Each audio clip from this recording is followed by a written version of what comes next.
Kita jumpa di podcast Curhatan Emak Hijabar. Abu Dzar Al-Ghifari bagian ketiga, semboyan orang disetrika api neraka. Setiap ia mendaki bukit, menuruni lembah, dan memasuki kota, ia berhadapan dengan para pembesar dengan kalimat, "Beritakanlah kepada mereka para penumpuk harta, yang menumpuk harta emas dan perak. Mereka akan disetrika dengan setrika api neraka, menyetrika kening dan pinggang mereka di hari kiamat." Begitupun setiap orang-orang melihat Abu Dzar, mereka menyambutnya dengan ucapan, "Beritakanlah kepada para penumpuk harta, yang menumpuk harta emas dan perak. Mereka akan disetrika dengan setrika api neraka, menyetrika kening dan pinggang mereka di hari kiamat." Kalimat semboyan yang selalu diulang-ulangnya setiap waktu ini telah menjadi panji-panji suatu misi. Misi yang menjadi tekad dalam hidupnya, karena ia telah melihat harta yang ditumpuk dan dimonopoli, jabatan yang disalahgunakan untuk memupuk kekuatan dan meraup keuntungan. Ia menyaksikan bahwa cinta dunia telah merajalela. Abu Dzar menunjuk sasaran yang pertama terhadap poros utama kekuasaan dan gudang raksasa kekayaan, yaitu Syria. Di sana tempat bercokolnya Muawiyah bin Abi Sufyan yang memerintah wilayah yang paling subur, paling banyak hasil bumi, dan paling kaya barang upetinya.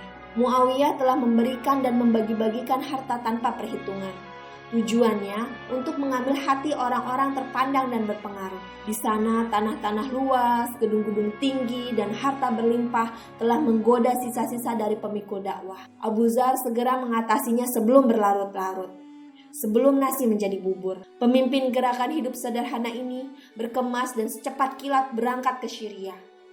Berita itu didengar oleh rakyat jelata. Mereka menyambut kedatangan Abu Dzar dengan semangat kerinduan dan mengikuti kemana perginya. "Bicaralah wahai Abu Dzar," kata mereka. "Bicaralah wahai sahabat Rasulullah."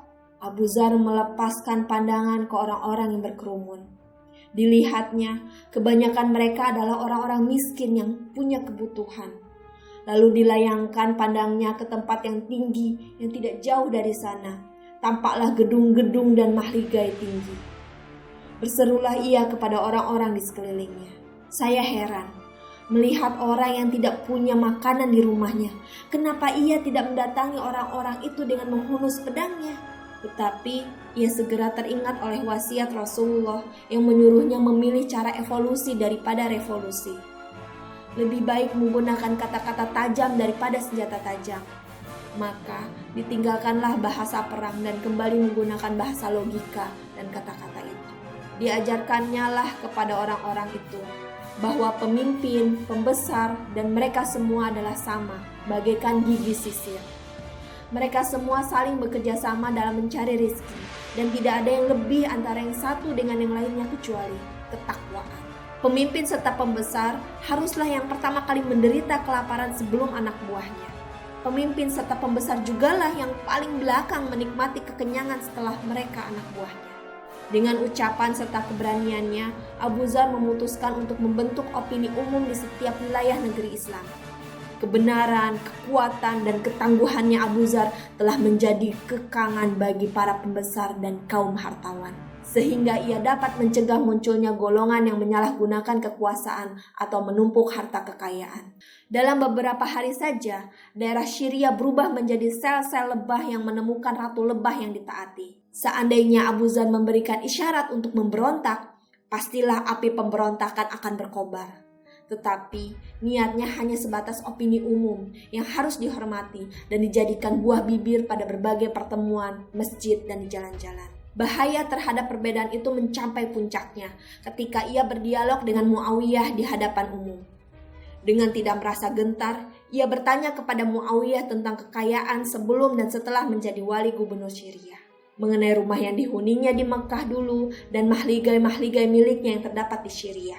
Kemudian ia hadapkan pertanyaan yang sama kepada para sahabat yang duduk di sekelilingnya. Mereka adalah para sahabat yang ikut bersama Muawiyah ke Syria dan telah memiliki gedung-gedung serta tanah-tanah pertanian yang luas pula. Lalu Abu Dzar berseru kepada semua yang hadir, "Apakah tuan-tuan yang sewaktu Quran diturunkan kepada Rasulullah, ia berada di lingkungan tuan-tuan?" Jawaban pertanyaan itu dijawab sendiri oleh Abu Dzar. Benar, kepada tuan-tuanlah Al-Quran diturunkan, dan tuan-tuanlah yang telah mengalami sendiri berbagai peperangan. Tidakkah tuan-tuan jumpai dalam Al-Quran ayat ini? Bismillahirrahmanirrahim. Orang-orang yang menyimpan emas dan perak dan tidak menafkahkannya di jalan Allah, mereka akan menerima siksaan yang pedih, yaitu ketika emas dan perak dipanaskan dalam api neraka, lalu disetrikakan ke kening, pinggang, dan punggung mereka, sambil dikatakan, "Nah, inilah dia yang kalian simpan untuk diri kalian itu, maka rasakan akibatnya." Terjemahan Quran Surat At-Taubah ayat 34-35. Muawiyah memotong pembicaraan. Ia berkata, ayat ini diturunkan kepada ahlul kitab. Tidak, seru Abu Dzar. Bahkan, ayat diturunkan kepada kita dan kepada mereka.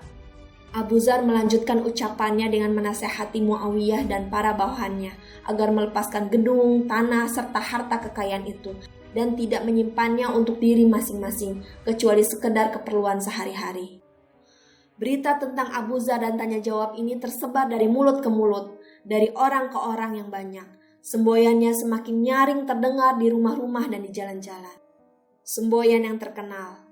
Sampaikan kepada para penumpuk harta akan setrika-setrika api neraka. Muawiyah sadar akan bahaya dan cemas akibat ucapan tokoh ulung ini. Tetapi ia pun paham akan pengaruh dan kedudukannya, sehingga tidak akan melakukan hal yang menyakitkannya. Segera dituliskannya surat kepada Khalifah Utsman. Ia mengatakan, Abu Dzar telah merusak orang-orang Syria.